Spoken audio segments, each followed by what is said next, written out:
So hello and welcome to the webinar GPs Beat Stress and Burnout for Good. I'm Rachel Morris and this is another recording of a webinar which we gave on Wednesday the 5th of December. Unfortunately, the audio and the internet wasn't good enough for us to produce a really good recording of that webinar. So here's a new version which hopefully is cleaner and crisper for you. So just a little bit about me. I qualified from Nottingham in 1998 and I've had 20 years experience in the NHS. I worked at Cambridge University for several years as Assistant Director of GP Studies, and then I went on to develop and lead the professionalism course for the undergraduate medical students. And that got me really interested in the professional behaviour of doctors, particularly in those areas, those non-clinical areas such as leadership, teamwork and resilience. So because of my interest in that, I trained as an executive coach, and then I got involved with Red Whale, first co-authoring and presenting the Lead Manage Thrive course, and now, while still doing that, I'm also director of their leadership courses. And I founded my own organisation called Wild Monday to help professionals thrive in their workplace and beat stress and burnout. So where did my interest in resilience first start? Well, I recall several years ago a particular patient who came to see me. He was the last patient of the day. He was a middle-aged man who hadn't been to the surgery for about 15 years. He came into the surgery, sat down, burst into tears, and he said, "Doctor, I just need to go see a psychiatrist." I thought, crumbs, I wonder what's going on there, and obviously screened him for depression and anxiety and then listened to his story. And he told me that actually what had been happening was that he was on the board of a large company in Cambridge. They were having to make a lot of people redundant, and he was in charge of the redundancy programme. So having a very stressful time at work. Coupled with that, both his parents, his elderly parents, had become very unwell, and he was having to do a sort of 2-hour round trip to go and see them and sort them out on 3 or 4 evenings a week. And after speaking to him for some time, I didn't think he had a mental health problem. I just thought he was exhausted and he had no reserves left. And rather than seeing a psychiatrist, I thought he probably needed some help in making the changes in his life that were going to give him back his energy and enable him to thrive. But then it just struck me how close I was to feeling like that too. And I looked around at my colleagues and saw them struggling as well and thought, you know what? I think a lot of us in general practice are also here on the edge. And that started me on a journey, and I'm going to share some of my learning with you today. So you're very welcome on this webinar, particularly if you're working as a GP and you're feeling overwhelmed by everything that's expected of you. You're using all your strength and energy just to survive. And you know you need to take control, but you just don't have the time to sit back, step back and work out a solution. And you may feel like you're on the edge, just one crisis away from not coping with stuff. So during this webinar, we're going to talk about why GPs are suffering from stress and burnout. What are the common problems that we all have? A little bit about the neuroscience of how we respond when we got more and more work. And then we'll talk about some simple things that you can do and hopefully have some quick and easy wins that you can go off and do straight away. There are some resources available to you. So I'm going to make available a free tool to rate your own wellbeing and assess where you are. There's a free trial of my locum manager available. This webinar has been produced in conjunction with my locum manager, and they really do produce some amazing resources that just make your life so much easier. So there's a trial available for that. There's also going to be an exclusive discount for a brand new online course that I have developed to help walk you through some of this stuff step by step. And we're making the PDF of the handouts of the slides available to you, and you're watching the recording, which is available as well. So I have a confession to make. Now, I'm a bit of a self-help junkie, and all my life I've been reading various books, mainly with the title of How to Be Happier, Be Happy, The Happiness Project, Getting Things Done, The 15-Minute Rule, Essentialism, and all these other things. So you name it, I've read it. And, you know, you'd be forgiven thinking that should have made me a very calm, Zen type of person. But that wasn't so. I was miserable, and this came to a head in, I think, New Year 2014, when the Big Ben had chimed for midnight, and I turned to my sister and I said, well, what are your New Year's resolutions? And she looked at me and she said, well, I don't have any, but Rachel, yours should be to get a new job. And I hadn't realised how miserable, stressed and disillusioned I was really. And I really felt like a hamster on a wheel. And I know some of you also feel like that I was running very, very hard just to stay still.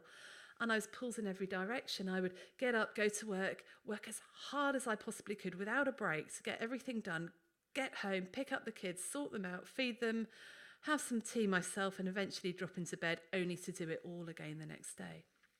Had too much on, not enough resources. But yet I didn't feel particularly challenged by the work I was doing, even though it was very, very stressful. And I was in this weird position of feeling a little bit bored, yet quite stressed, because I just felt trapped in my job. I felt like I couldn't do anything else and I had no skills. And this hamster wheel kept me so busy I had no time to keep up to date or think about my own career or develop myself. And I think I was just emotionally exhausted, and like my patient, running on empty. All these things drained my energy and I felt like I had nothing to give. I realised something had to change, so I started on a journey. I took a step back and looked at my life and my career and took steps which have enabled me to be in a position where I love what I do. I'm focused and actually I'm better at it. So I'm going to share with you some of the steps I took to get me from disillusioned and miserable to thriving and excited by my work, and I'll share some tools that have helped me. I'm going to be asking some difficult questions of you, and I'm going to share some resources and give you a chance to be mentored through the same process as I went through step by step. So let's start by having a look at what's actually going on in primary care. So we all know the demand is going up. The population is getting older and the demand's gone up by more than 20%. Now, the number of GPs and nurses has not increased accordingly. There's no sign of the extra 5,000 GPs we've been promised. Practices unable to recruit. They really need to think of new ways of working because we're asked to do more and more with fewer staff. And in a BJGP study in 2016, the conclusion was that the main reason that GPs under the age of 50 were leaving the NHS was the impact of their jobs on their own well-being. And a really depressing statistic from the BMA sessional GP survey is that 52% of all sessional GPs have reported feeling unwell due to work-related stress in the last 12 months. And that was from 2017, so I dread to think what that's been like now in 2018. So what are the main problems that GPs have been telling me about? Well, these are quotes, and I have permission to use these, but they really do sum up some of the issues of workload. The workload has increased. The hospital's been shifting stuff onto us. We've got problems with social care.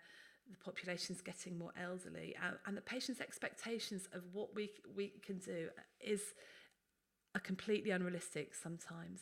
And as GPs, we just have to deal with everything. And someone said to me, by the end of the day, I'm emotionally battered and using all my strength and mental energy to survive. I'm left clinging to the desk for dear life. We also work in glorious isolation. I regularly used to spend 10 hours in my room. I might come out for 5 or 10 minutes if I was lucky to chat with my colleagues, and coffee breaks were often a thing of the past. So just think, how many minutes do you think you actually spend talking to your colleagues in the day? 5 minutes, 10 minutes, but this is really, really crucial. It's very, very difficult to recognise stress in others or for them to recognise it in you if you're not ever really interacting. And the problem in general practice is that sometimes we maybe blind ourselves to the stress that others are feeling, because if we recognised it, we'd need to do something about it, and that might then increase our own workload and our own stress. And I do find it amazing that as a coach, I get regular supervision where I can talk through issues and really debrief, and it's really, really helpful to me. We don't have that at all in a lot of our work in general practice. And how much better would it be if we were regularly being able to debrief and talk to other people about what was going on? There's a huge lack of resources. The 10-minute consultation I don't think is fit for purpose. And there's this quote, I sit there in consultations thinking I just can't get my head around the amount of pressure in this consultation and the expectations of me that are quite unrealistic. So what happens is we have to get through stuff as quickly as we can. We end up firefighting and we end up feeling that we haven't done a particularly good job. And there's a huge lack of resources around us to support us. Often there's nowhere to refer people to. And often we're dealing with incredibly complicated cases within the consultation. So there's this lack of resources and a lack of feeling of having done a good job. And we have no control often over what's coming in to us. And a quote was, "I don't want to stop being a GP, I just want more control back, and the bits that make my life disappear to go. I have all of the responsibility and none of the control." And there is this feeling that our lives are a little bit out of control. And I think it's different for different types of GP. If you're a locum GP, then you often have a lack of control over the workplaces that you're working in. You can choose where you want to work and you can choose when you want to work, but when you're actually there, you don't have any control over the processes going on. If you're a salaried GP, you may feel a lack of control over the workplace, over the working times, the hours, over the leadership within the practice. And if you're a partner, you may feel a lack of control over the future of the practice, over your own future. What if you're the last person standing? Over the way that you're going to get paid and over all the changes that are happening in the NHS. And lack of control is a major factor in stress. And in fact, it's the perception of lack of control that seems to be the major factor in stress rather than the actual lack of control. So let's have a little think about workplace stress and what happens when we work harder and harder. Well, when the work grows more and more and more, our tendency is to work harder and harder. And this is the Yerkes-Dodson curve. And this shows us basically that human beings need a little bit of pressure to perform. So I need some deadlines to make me do anything. And as the pressure builds, so does our performance. But you get to this point where you're at your peak performance. Now, I think some of us think that if we just have more and more pressure, our performance will get higher and higher, but it's not like that. At a certain point, our performance starts to drop off and we get to a point where the pressure's just too much and our performance starts to go down. And then further on, we're really not performing well and we may become very ill because of it. So I just want you to pause and think, actually, where are you on the curve?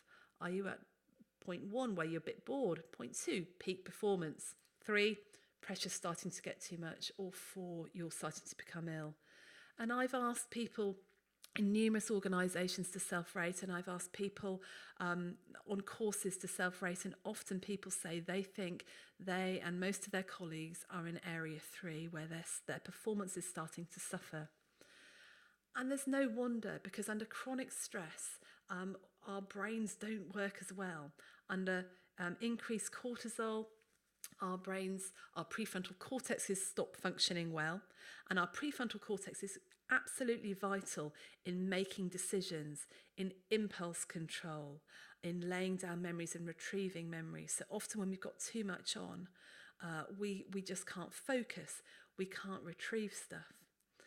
The other thing that increased cortisol does, it increases the size of our amygdalas, and our amygdala is that threat detection area, which is very, very helpful for when we were living in caves.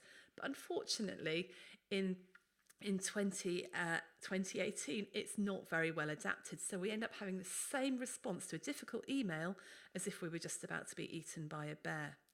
Now, our threat detection systems would detect when the alpha male was threatening us, when we're just about to be eaten, and also when people didn't like us, because being thrown out of the tribe was really bad, we'd be eaten. So our amygdalas fire up at all sorts of times now. And the problem is, when our amygdalas are firing and we're in our threat response system, we operate out of our fight, flight or freeze zone, which means that we're often operating and not making good decisions. And a colleague of mine who's a mindfulness teacher says to me, "Rachel, you've just got to learn to be more gazelle." I say to her, "What do you mean by that?" She said, "Well, when a gazelle is eating grass and a lion comes along, what does it do? Well, it runs off, doesn't it? But when the lion goes, it goes back to eating grass." Now, if that was me, I'd be phoning my friends and going, "Oh, did you see that lion? And did you see how big its hair was? And what if it comes back and eats my babies at night? And what am I going to do?"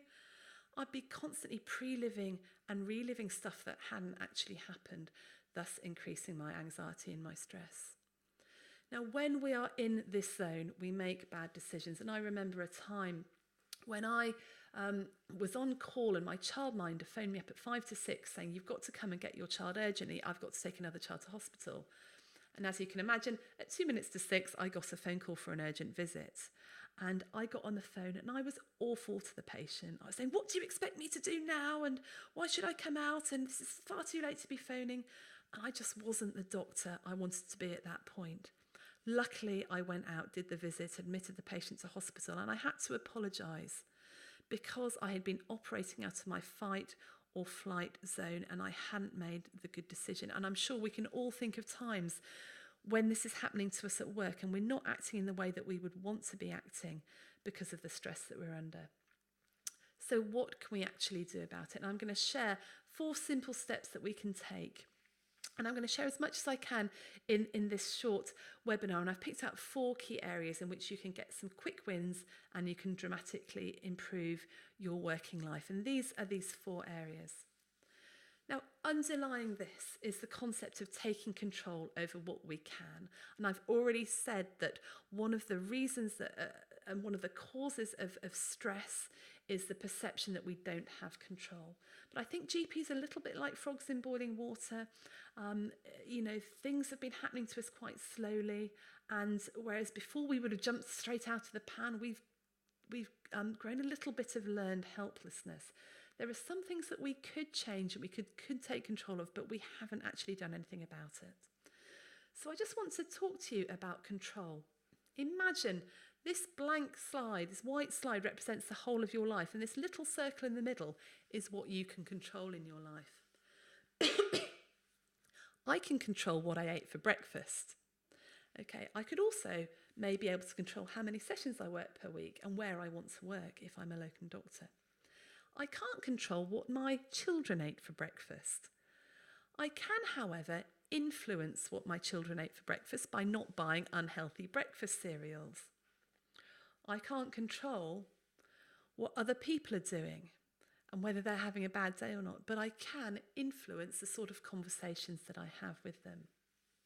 So the circle of influence is really, really important. Now, people who get really, really stressed by stuff, what do they focus on? Well, they focus on what they can't control and what they can't influence. And as a result, their circle of control and their circle of influence shrinks till it's teeny tiny. And they're very, very stressed. And some of things that you can't control are the demands in the NHS, flu season, emergencies coming in, someone else having a bad day. But people who focus on what they can control tend to be more productive because they are being proactive. They focus on what they absolutely can control and they also focus on what they can influence. And as a result, their circle of influence grows bigger. So one of the things that we can absolutely do is try to regain control over some of our time and some of our workload. And so I want to talk to you about the prioritisation matrix. Before I do, I want to just say a couple of things about time management. I coach a lot of GPs and almost all of them say to me in the first 5 minutes, "Rachel, I need to work on my time management." And after talking to them for about 5 minutes, I realised that it's not that they're not efficient enough. The problem is they have too much to do in the time available. And no matter how well they schedule things, they will not be able to get through it all. The second thing about time management is that a lot of the time management techniques that are out there are about scheduling things, about getting things in a good list in your diary and ploughing through. The problem is you might schedule stuff, but then people happen, don't they? That you then have a conversation which takes too long or someone interrupts you about something else. And it's really, really difficult because your schedule is thrown out. So we need another system. And this is where the prioritisation matrix is really important. And what it is, it's a simple, urgent, important matrix where you've got urgent and not urgent in the columns and important and not important in the rows. And I would encourage you to get a piece of paper to draw out this matrix and then brainstorm all the things in your day that regularly crop up and put them in each of these quadrants. So you may want to pause this recording and just do this. So how do we use this? Well, let's go through the quadrants one by one. And I've put some suggestions in here. You may or may not agree with the suggestions. That's absolutely fine. This is very individual, but this is just for illustration. So in the urgent quadrant, urgent and important quadrant, you've got clinical emergencies. You've got those things that you've got to do. Childcare emergencies, maybe a tax return that's come urgent. Maybe, like me, you're up till 3 a.m. the night before you've got to submit your appraisal documentation, getting everything together. You've got staff issues, staff emergencies. So these are all the things that you've got to just do now. Let's go round. So what sorts of things do you have in your urgent but not important quadrant? Well, here we've got some patient requests. So some things that may be urgent to them but really aren't urgent to you. And this might be things like letters to housing or reports, or there might be email requests from other parties for information that's not particularly important to you but might be urgent. And a lot of emails seem to include stuff that's urgent but actually is not very important to you. In your not urgent, not important quadrant, you should have things that actually don't really matter. And I have put Facebook, Instagram, maybe sorting out my email inbox. And there are some of those emails where people have just been really lazy and replied to all that just aren't important to you. And finally, in my important but not urgent box, I've put all that stuff that's really important that I often don't get round to doing. So that might be personal development. It might be 360-degree appraisal that's so important.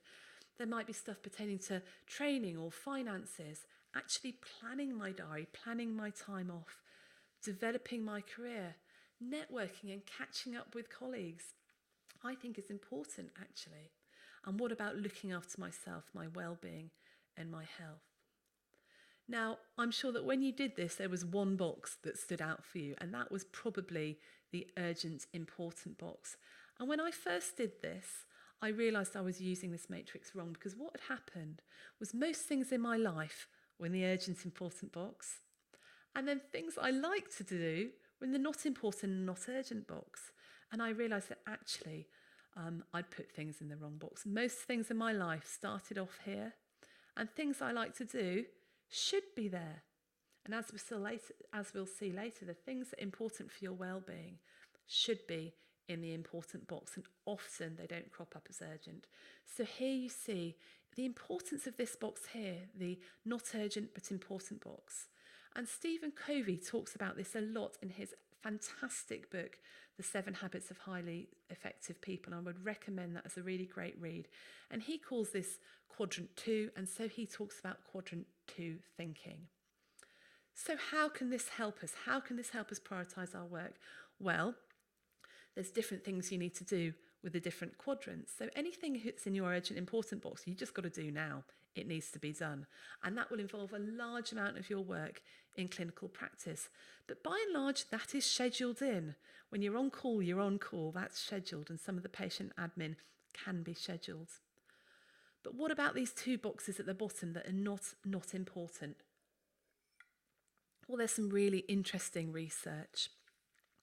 This shows that most people spend up to 30% of their time at work doing stuff that's not important. That's in those 2 quadrants at the bottom. And even people that are in jobs where they have to deliver emergency work, such as paramedics, they spend up to 20 to 30% in these 2 boxes. So my question to you is, what can you control? Because even if you could get rid of, say, 10% of the stuff down there, that would give you 10% more time. And the idea is that if you've got stuff that's urgent but not important, perhaps you can delegate some of that stuff. And if it's not urgent and not important, then get rid of it altogether. So what can you control? What do you have control of? What could you do to get rid of some of that stuff there?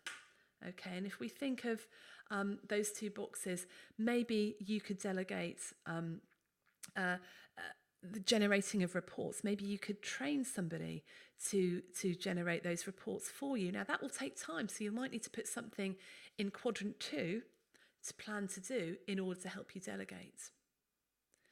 If there's stuff you need to get rid of, but you can't get rid of it, then maybe it's in the wrong box. Maybe that should be in quadrant 2 as well, because it is important. You've just never got round to it. Then how do you get rid of the stuff in the urgent important box? Well, a lot of the stuff there is stuff that has popped in because you haven't got round to doing it. So, for example, when I'm up till 3 a.m. doing my appraisal documentation, it's because I haven't taken the time in the rest of the year to plan how to document that and to document it as I'm going along. And a very simple solution would be to do a bit of research and download an app that helps you with your appraisal and do the documentation as you go along. Maybe I am always last minute urgently doing my tax return, but actually maybe I need to plan to research and get a good accountant to help with this. And my locum manager has all sorts of tools, so maybe I need to set aside some time to register and look at the tools they've got and actually sort out my finances. So there's stuff that you need to be proactive about putting in the important but not urgent box in order to be able to do, to shrink the urgent important box. And some of the suggestions I just brainstormed and came up with are here, and you might want to take some time later just to work through what you think you need to plan in your important and non-urgent box. Okay, so just spend some time now thinking. Choose a couple of things from your urgent important box that you could have some influence over. What are they? And what could you do to proactively influence this? And it might mean that you need to plan something in your quadrant 2 and set aside some time to sort it out. And then think about how can you maximise the time that you spend in quadrant 2 to do this. And this might be blocking off time in your diary, making sure that you're not disturbed. Now, on my online course, we go into this in much greater detail, and there's some other tools that you could use. But just spending some time now to do a couple of these things will make a great amount of difference to your work. Okay, let's move on to the next section. And I just want you to pause for a minute and think, what would happen if you became seriously ill through stress or burnout and had to take 6 months or even more off? What would happen to your family? To your patients? What would be the effect on the practices? And what would be the effect on you? You see, I think we think that it's not going to happen to us, and we think that we're unshakable. We think that it's never going to happen, but I think that if a lot of us are coping at the moment, but if you add in another stress, such as a family illness or a difficult situation with a teenager, or a relationship breakdown, or even something like a nasty complaint or a GMC investigation, all of which could happen to us, we begin to see how vulnerable we really are. Now, a couple of years ago, while I was developing the Lead, Manage, Thrive course for Red Whale, I had several articles I had to write in a very short amount of time, and I didn't know how I was going to get it all done. So what I stopped doing was seeing my friends, going to circuit training. I put my children into extra childcare to give me more time to be able to do this. And I just stopped meeting up with people for coffee. And very soon I found that the only work I was doing was this writing. And even though I really enjoyed it, I was waking up really early in the morning thinking about it. So I was becoming tighter and tighter. I was starting to think, well, you know, what's life about? Is it all just about work? And I was starting to begin to feel a little bit weepy, a little bit emotional, a little bit shaky. And I soon realised that I'd started to go down the funnel of exhaustion. And at the end of the funnel of exhaustion is burnout. And this is described in the book Mindfulness, Finding Peace in a Frantic World by Mark Williams, which I would really recommend. So I'd just like to ask you now to write down, what is the first thing that you give up when the work becomes too much to let you do more work? What's the first thing that re-energises you that you stop doing in order to get the work done? Write it down and put a number on it. How would you rate it? Would you rate it 1? Actually, not that important. Would you rate it as a 2? Actually, that's quite important for my mental and my physical well-being. Or would you rate that as a 3? Actually, that's vitally important for my mental and my physical well-being. Now, if you're anything like the people that I've been talking to and training, you'll have rated that at least a 2 or a 3. Really, really important for your mental and physical well-being. So isn't it interesting that when the work builds up, when it gets to be too much, the first thing that we stop doing is that one thing that's going to protect us from going down the funnel. So we need to be able to reverse this cycle. We need to pay attention to the resiliency protective factors, and these are some of the ways to well-being, and I've listed them here. Now, the first 5 ways to well-being, connecting, giving, learning and playing, noticing and being active, these have been developed by the government as part of a sort of 5 a day for your brain, a bit like 5 fruit and veg a day for your physical health. And these ways to well-being were developed in around 2008, 2009, and they're all over the NHS Choices website, the Mind website. People are talking about these. Now, the most important one of these for stopping you from going down that funnel is connecting with other people. And when I say connecting, I do not mean connecting on Facebook. I mean connecting one-to-one, so either a telephone, Skype, or just talking to someone having a coffee. Because if you regularly engage in connecting with people who give you energy, who care about you, who have a connection with you, then that is really, really protective for stress and burnout. So giving is really good for us as well.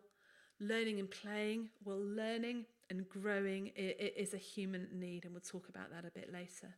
Noticing, so this is all forms of mindfulness, meditation, and being able to be there in the present moment.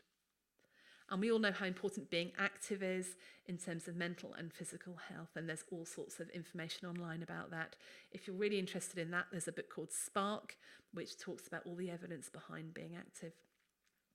Now, I've added in these other 3 ways to wellbeing because I think they're absolutely vital.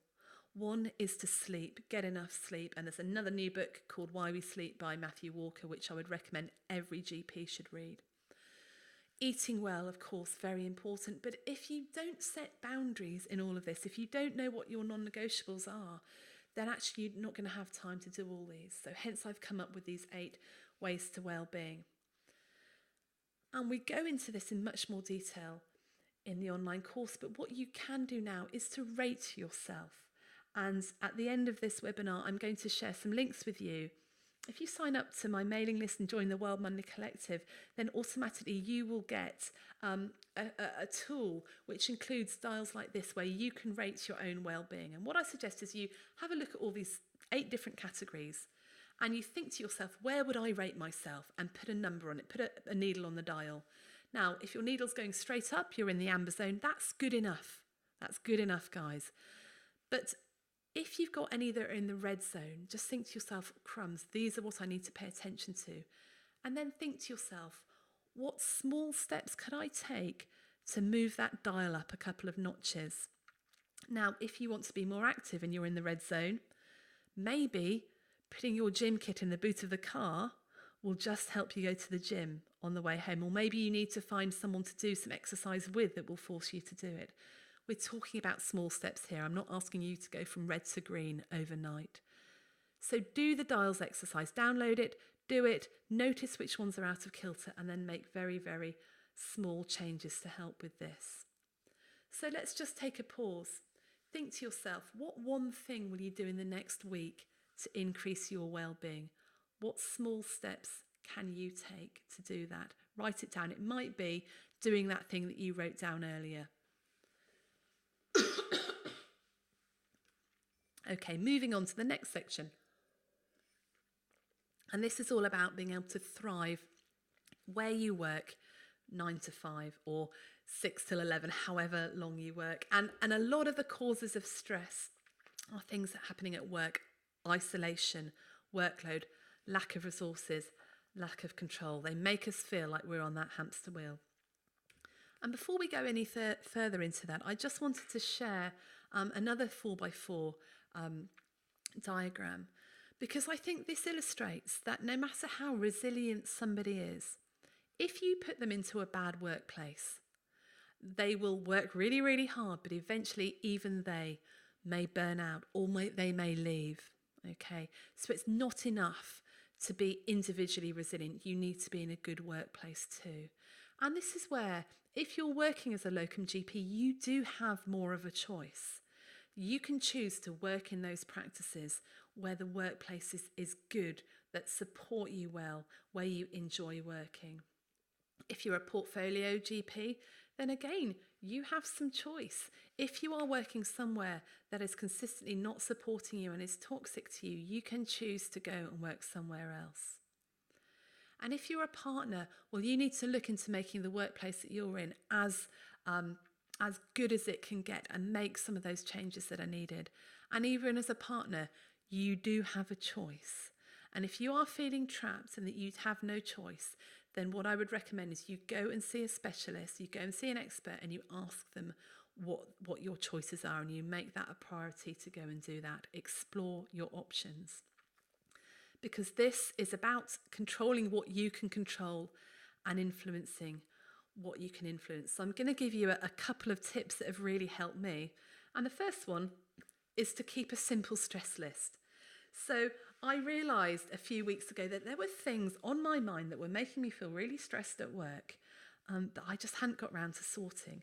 Now, for me at the moment, top of my list is intellectual property and copyright. I'm not sure that'll be a problem for most of you, but on my list is to go and see a lawyer. So I have booked an appointment and I'm going to go and chat with someone about it.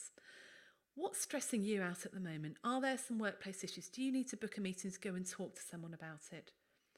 Are you feeling really isolated? Do you need to just email a couple of friends, organise a night out and talk through some cases or talk through some cases? Do you need to go and get a good accountant, sort your finances out? Do you need to download the appraisal toolkit app, sort that out? Have you got a dodgy mole, or is there a health issue you're worried about? Book an appointment and go and see your own GP. Look after yourself. Get the help that you need, whether that's a physio, whether that's personal training, a lawyer, or a tax advisor. So make a list of what's on your stress list and take small steps to go sort that out. Now, there are some free resources available with a My Locum Manager free trial, and there's a locum survival guide, which is absolutely brilliant. It's got all sorts of things in, so I would recommend having a look at that. All sorts of things that will save you time and solve some of those things on the stress list.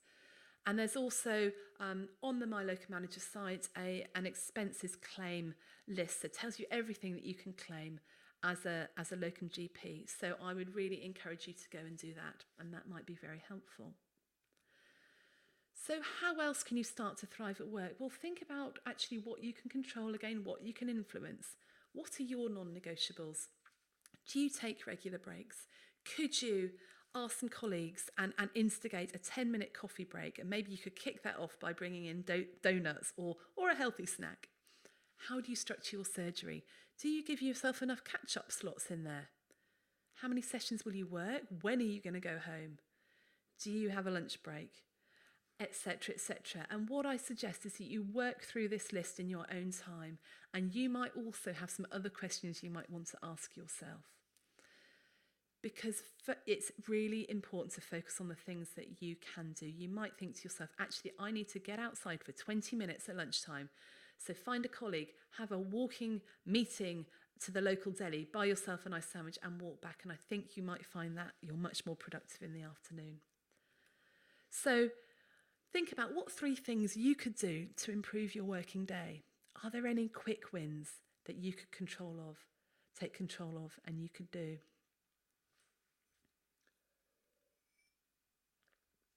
Okay, so I just want to remind you of that statistic. 52% of sessional GPs in 2017 felt unwell due to work-related stress. And actually, when we put this as a poll last night on the webinar through My Locum Manager, 85% said that they had felt unwell due to work-related stress, which is a flabbergasting percentage. So I want to show you how this can change, and I want to show you how you can stop feeling overwhelmed, how you can gain more energy, control of your workload, and thrive in your life and work. Because I've done this. It took me a while to work out what to do, and I'm thriving and doing what I love. And I'd love to share this with you and act as your coach and mentor. I'm going to share how I got from stressed and overwhelmed to thriving. And there are some simple steps to take, but unfortunately it's not easy. And it's not really enough just to listen to this webinar. You need to make it work for you. Now, nothing I'm telling you is really rocket science. When I talk about resilience, when I do it at the Lead, Manage, Thrive Red Whale course, it gets rated very highly. And I'm always quite surprised because as GPs, we know a lot of this stuff. It's not new. There's lots of useful advice out there. And obviously the advice I'm giving here, I hope is well researched and based on science.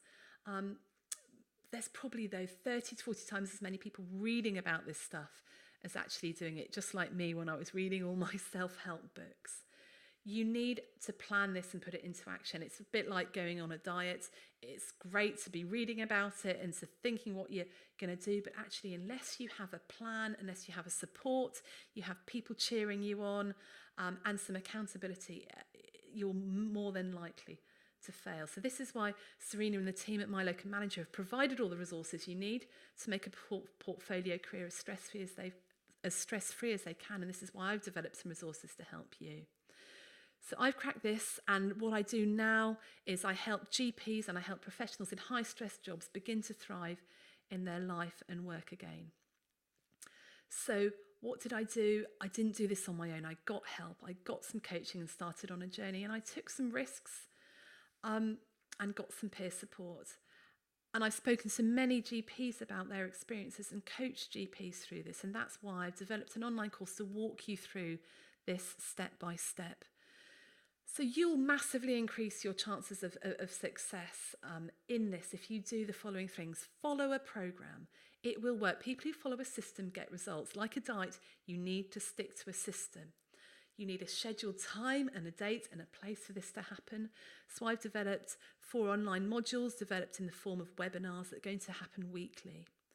You also need peer support because there's so much expertise out there already.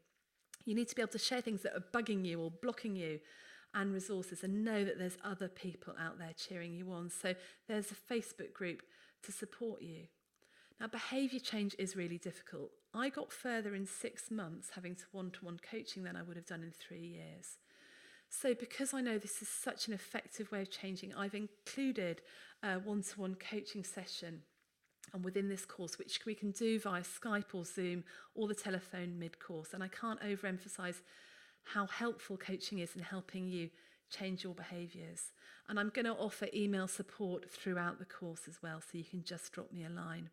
So this is my course. It's a 4-week online course, and it includes a one-to-one telephone or Skype coaching session.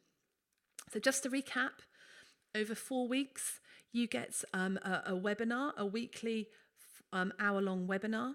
You'll get a recording of every session in case you missed it. You'll get a mid-course 30-minute one-to-one coaching conversation with me, access to peer support. You'll get an email hotline, and you'll get lots and lots of handouts and practical tools and all the support that you need. So what will we cover? Well, we'll talk about wellbeing. We'll dig much deeper into how you can look after and take control of your biggest assets.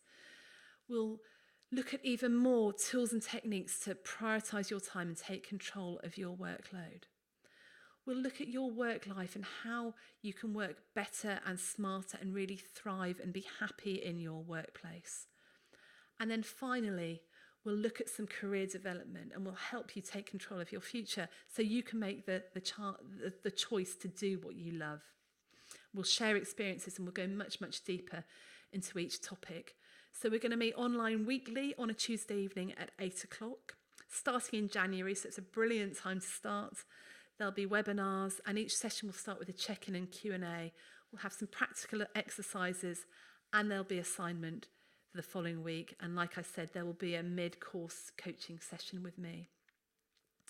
So think about the value you will get from stopping feeling overwhelmed by work, more energy, in control, and think about the money that you'll save on not having to have all these massages to relieve stress and physio and therapy, etc., etc.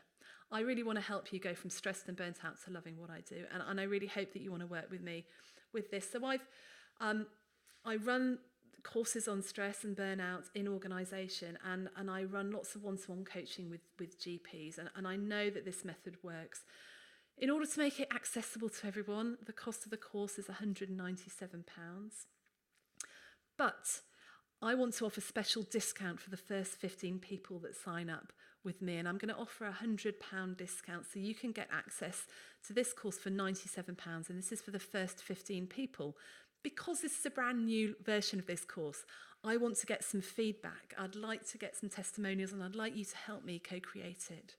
So if you'd like to sign up, if you go to this link, you go through to checkout and you use the code MyLocumManager at the checkout, you can get it for the reduced price. So sign up here, and you'll need to sign up as quickly as you can. Finally, I just wanted to mention that if you do not feel that this course has helped you in any way, by the final session, I will give you a no quibble money back guarantee. Okay, so if you don't feel it's helped you, I will give you your money back. So that's the sign up link. The sign up link's also in the email that you would have got with the recording of this course. So do sign up. And if you're listening to this, webinar sort of months down the line, then do click on this link or visit my website, and there will be other courses going on. So please do have a look and see what's out there. All right. So I just want to go now to my final section. Do what you love, and this is key to thriving in your life and your work. And someone once said that the greatest gift you can give yourself is to do what you love. And most of the GPs I work with and I speak to say that they used to love being a GP. It's not the actual job that's causing the problem, it's the hamster wheel, okay? And so by doing what we love, that will help us step off the hamster wheel. We're often so focused on doing the job well, bringing home enough money, that we don't focus on the one thing that matters, and that's happiness. And this isn't just a touchy-feely happiness, but it's a deep sense of satisfaction with life, which Tal Ben-Shahar calls the ultimate currency. And here's the depressing news. People who have above average incomes are often more miserable than people with below average salaries. And they spend more time doing things they don't like. So here you need to take control of your choices, and you might want to question why you've decided to do that extra session that might take you away from your family. Is it purely for financial gain, or is there some other gain? What will it give you? Have you said yes because it's your default setting and you want to please everyone? But by saying yes, what else are you missing out of that could have given you more satisfaction? So how else do we achieve happiness and do what we love? Well, actually doing what we're good at is a way of doing that. So I wonder how many of you really understand what you're good at. How many of you know what your top 5 strengths are? Because there's been a lot of research that says that if you focus on developing your strengths, that's much, much more effective than focusing on developing your weaknesses. Now, I'm not very good at data analysis and audit. Now, I could get some training in spreadsheets, and I could work on my weaknesses, and I could probably get to be okay at it. But I have focused on developing the thing I know I'm good at, and one of those things, one of my top strengths is communicating ideas. And by working on that, I have developed far more than I would have done by working on my sort of analytical skills. And I remember coaching one GP, and she had been given a clinical lead area that she wasn't really enjoying, and she didn't feel it was one of her strengths. And we said, look, what do you really love doing? And we explored that. And actually what she loved doing was teaching. And so she went to the partners in her practice and said, look, can I do more teaching? And she ended up being the lead for teaching in their practice and doing a lot more supervision of medical students and trainees. And that went on to her then taking a much more active role in the local university by running seminars and getting much, much more involved in teaching. And as a result, she began to thrive in her work. And she was able to lose the bit of the job that she didn't feel was really playing to her strengths. So focusing on developing your strengths will make you excellent and will make you happier at work. And once we've worked out what our personal strengths are, we need to work out how we can use these more within our workplace, within what we do. And the online course will do some work about identifying our strengths and work out how we can use them more in our workplace. Because what we're looking for is to really be able to develop our potential and grow. And those of you familiar with Maslow's hierarchy will know that we need psychological safety, we need food, we need shelter. That's right at the bottom. But at the top is self-actualization. Human beings need to grow. What a man can be, he must be. And this is what we call self-actualization. That's another quote from Maslow. We need to keep on growing and developing for all our life. Now, I qualified as a GP at the age of 28. And for me, the idea of working just non-stop, only seeing patients for the next 40 years was a little bit depressing. And the bad news is that actually this is what might happen unless you take control of your career and you make other stuff happen. Now, you may be perfectly happy working 8 sessions a week just seeing patients, and that is brilliant. And if that's you, I just encourage you to do that. But those of you who actually feel that you need to develop a little bit more, can I encourage you to find out what you're good at and to investigate and look for what you can do? Because the great thing about being a GP is that it's a really flexible job. And I've moved through loads of different roles in my life. I started off teaching refugee doctors. I've worked at the university. I've worked as a coach. I do lots of presentations. I've done a master's along the way. And it's been this diversification, actually, that's kept me going. Now, other friends have diversified within their own practice by taking on management responsibilities, leading mergers, chairing a federation. But the key is really to do other stuff and to diversify. So why does this help us? What advantages are there? Well, doing other stuff gives you different people. It gives you a different team, a different perspective on life. It can help you use different bits of your brain. You might start to see the bigger picture or get a bit of perspective on the day job. It might help you get involved in shaping policy and strategy. It might increase your circle of influence. So there's loads of ways to do this. You can do this within a practice. You might take on a teaching role. You could start managing. You could take on roles for HR or finance. You could develop a clinical lead job. And if you're not attached to just one practice, then maybe you could take a clinical lead job in a federation or a CCG. There's lots of other ways to get involved with other stuff. If you love teaching, then get involved in your local medical school, doing seminars or even some nurse training. Get involved in the VTS scheme or other university courses or charities. If you love developing services, you could get involved with the CCG or the local LMC or the RCGP. You could train as a mentor or coach in your work in your local region or work as a gypsy in a specific clinic. You could run a local peer group network. And of course, there's always room for volunteering outside of work, setting up your own charity or founding your own business or becoming an MP. You name it. There's all sorts of stuff out there. And yes, this might take you away from a session or two of doing general practice. But if it means that you feel happier, more satisfied, more fulfilled and able to do the day job, and it stops you from leaving and it stops you from burning out, then I would say it's worth it. Now, these opportunities, they don't just fall into your lap. Often you need to create them for yourself. So in the online course, we're going to be spending some time thinking about how to work out what you love doing. What does the world need? What are you really passionate about? And then we'll identify and create opportunities for you to do that. We'll work out how you can explore your network and work to your strengths.